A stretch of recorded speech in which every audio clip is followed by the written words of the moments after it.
kita diciptakan sebagai manusia yang bermakna. Iya. Apa yang Ustaz bisa lihat dari pandangan itu, Ustaz? Iya, jadi kalau kita kembali kepada pembahasan para ulama tentang apa itu khalifah.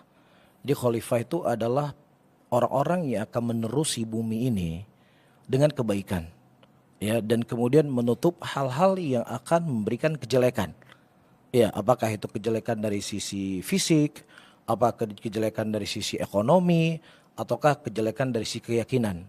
Makanya di antara khalifah-khalifah yang Allah Subhanahu wa taala turunkan ke muka bumi ini adalah dari para nabi dan para rasul.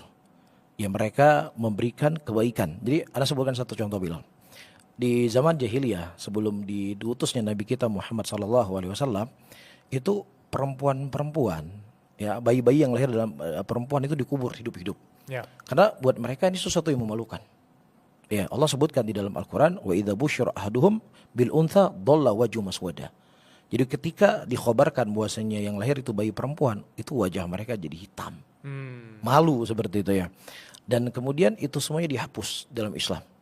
Islam menjadikan perempuan itu selevel dengan kaum laki-laki dalam banyak hal. Ya, setara mereka dalam banyak hal.